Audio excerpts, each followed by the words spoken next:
ఎట్టకేలకు టైం వచ్చేసిందండి.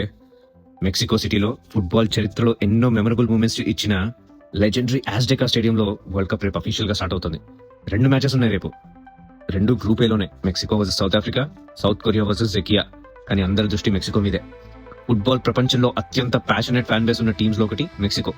దాదాపు ప్రతి వరల్డ్ కప్ ఆడారు వీళ్ళు, కానీ ఇప్పటివరకు ఒక్కసారి కూడా గెలవలేదు. కనీసం ఒక్కసారి కూడా సెమీఫైనల్ కూడా రాలేదు.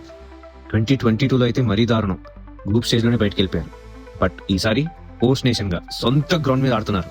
సో హోప్స్ చాలా ఎక్కువ ఉన్నాయి ఫ్యాన్స్ కి. మెక్సికో టీమ్ లో గమనించాల్సిన ప్లేయర్స్ ఎడ్సన్ ఆల్వరెస్, శాంటియాగో హిమెనెస్. ఆల్వరెస్ మిడ్ఫీల్డ్ లో టీమ్ ని కంట్రోల్ చేసే ప్లేయర్. మెక్సికో అటాక్ అయినా డిఫెన్స్ అయినా చాలా వరకు ఈయన మీద డిపెండ్ అయి ఉంటుంది. మరోవైపు శాంటియాగో హిమెనెస్ యూరోప్ లో పీక్ పర్ఫార్మెన్స్ తో ఫుల్ కాన్ఫిడెన్స్ లో ఉన్నాడు. ఈ వరల్డ్ కప్ తన కెరియర్ కి బిగ్ బూస్ట్ అవ్వాలని చూస్తున్నాడు. ఇంకా సౌత్ ఆఫ్రికా 2010లో హోమ్ కంట్రీలో జరిగింది వరల్డ్ కప్. అప్పుడు గ్రూప్స్ లోనే అవుట్ అయిపోయారు. అప్పుడు అవుట్ అయిపోయిన వీళ్ళు ఇప్పటి వరకు క్వాలిఫై కాలేదు. అంటే 16 years తర్వాత this is the first time they are playing world cup. అందుకే ఈ టోర్నమెంట్ సౌత్ ఆఫ్రికాకి చాలా స్పెషల్. ఈ గేమ్ కి ఫేవరెట్ మెక్సికోనే. హోమ్ క్రౌడ్ ఉంది, ఎక్స్పీరియన్స్ ఉంది, హిస్టరీ ఉంది, అలానే లక్షల మంది ఫ్యాన్స్ ముందు ప్రెషర్ ఉంది. కానీ సౌత్ ఆఫ్రికా వీక్ కి ఇవేమీ లేవు. అంటే కోల్పోవడానికి ఏమీ లేదు. అండర్ డాగ్స్ గా వస్తున్నారు. సర్ప్రైజ్ చేసే అవకాశం చాలా ఎక్కువ. వీళ్ళని ముద్దుగా బఫానా అని పిలుచుకుంటారు వాళ్ళ fans.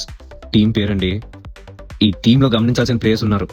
Ashwin అపోలిస్ speed attacking style తో మెక్సికో డిఫెన్స్ కి ఛాలెంజ్ ఇవ్వగలరు. అలానే తెబోహో మొకియానా మిడ్ఫీల్డ్ లో సౌత్ ఆఫ్రికా గేమ్ ని ఇన్ఫ్లుయెన్స్ చేయగలరు. మరి 16 సంవత్సరాల తర్వాత వరల్డ్ కప్ కి తిరిగి వచ్చిన సౌత్ ఆఫ్రికా షాక్ ఇస్తుందా, లేదా మెక్సికో తన సొంత గడ్డ మీద విజయంతో వరల్డ్ కప్ ని స్టార్ట్ చేస్తుందా? కొద్ది గంటల్లోనే తెలిసిపోతుంది. Stay tuned.